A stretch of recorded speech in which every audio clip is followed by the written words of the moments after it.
If this isn't one of the very first videos on my channel that you watch, you probably already know what the new 151 is, and if that's the case, feel free to use the chapter markers below to jump ahead to where we actually start talking about today's batch of designs. This part is for those of you who haven't heard of the new 151 before.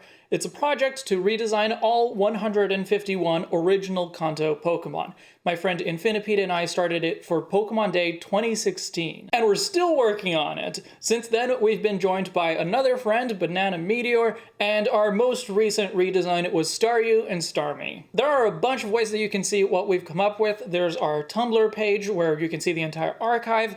I also post new ones on my Twitter as we finish them. Links to both of those are in the description. Once a month, we stream the first few drafts of whatever's the next design, and we'd love to have you there for the next one. We often take tips and ideas from the stream chat. And of course, there's this video series where we look back at our designs, talk about what the idea was, how it developed, and how we're feeling about them with the benefit of hindsight. As usual, we're each talking about the designs that we took the lead on, so today, I don't have very much to say myself. This is probably going to be our shortest recording session ever.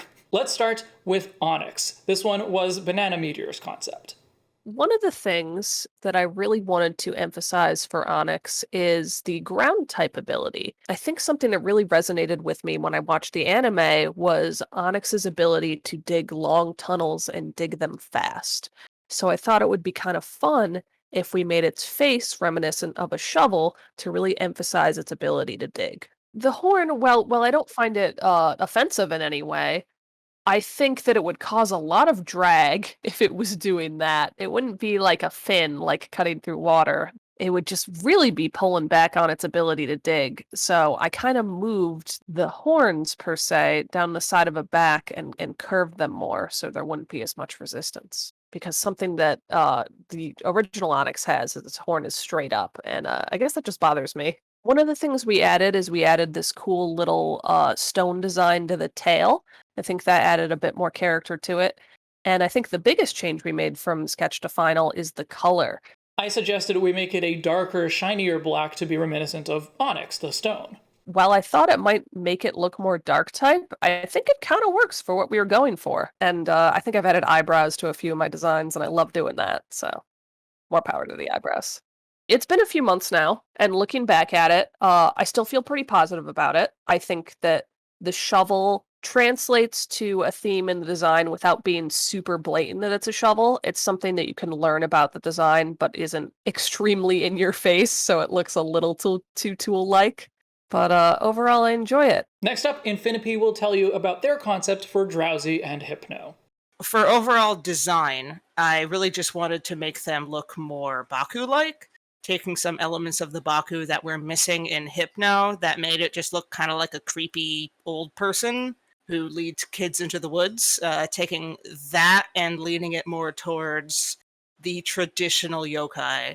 So the Baku traditionally has a mane, like our Hypno, as well as the trunk of an elephant and its tusks. So our Hypno has a longer nose.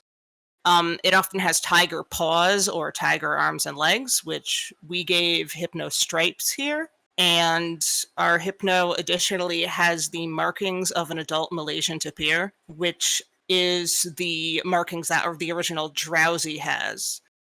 So we just kind of mixed that up a bit. We gave Drowzee the juvenile markings and Hypno the adult markings. While it wasn't my intent for the tusks to look like an evil mustache, I really like that interpretation and I'm sticking with it.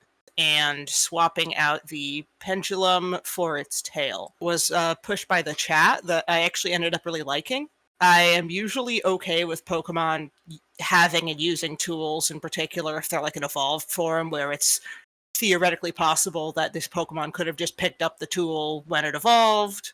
That makes more sense to me than to some people, but I know that having the tool be a part of the body is typically more accepted, and I think it looks okay here. I think holding the long tail with the sort of little flame design at the end, that seems to work pretty well as a pendulum substitution.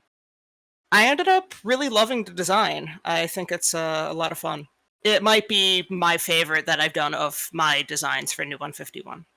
And finally for today, Krabby and Kingler, and here's Infinipede again with the breakdown. Krabby and Kingler are just sort of crabs initially. There's not a whole lot to work with there, except I saw a mention somewhere that they could be based on a Japanese species of crab that looks like an angry samurai face. So I kind of rolled with that, where Krabby is doing some mimicry. You can see its little tiny actual eyes up there, but its big bulgy eyes and very threatening looking nose and mustache that are not actually eyes, but rather a way to get people off its back, per se. Kingler has the same thing going on, but it is a kingler. It's a king crab. So it's got the spikes in its back, more looking like a crown. It's got little water dripping from some of those spikes, meant to look like jewels. It's got like a little star on its head, and it's still got that same overall threatening looking fake face on its body. Additionally, its claws are colored to look like imitation king crab, like you can get at the grocery store.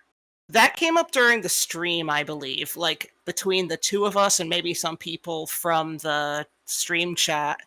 We came up with the imitation crab meat color, and I think that was a pretty clever addition. I like them. I feel like they are pretty simple translation of the original design into a slightly more interesting, maybe a little more modern take on the original. I think it might have been fun to lean into the samurai crab thing a little more, like maybe make Kingler's face look more like a menpo, the facial armor. But I think maybe that might have been taking it a little too far in a more Fakemon direction rather than a redesign direction. That's all I've got for you today. You can let us know what you thought of this batch of redesigns in the comment section. As I mentioned, you can check our Tumblr for the complete archive, and we hope to see you at our next live stream. Thanks for watching. Thank you also to Banana Meteor and Infinipede for joining me today, and as always, a huge thank you to everyone who supports this channel financially through Patreon or YouTube channel memberships, especially luxury patron Ethan from Chicago. I'll see you guys in the next chapter. Not even 10 minutes!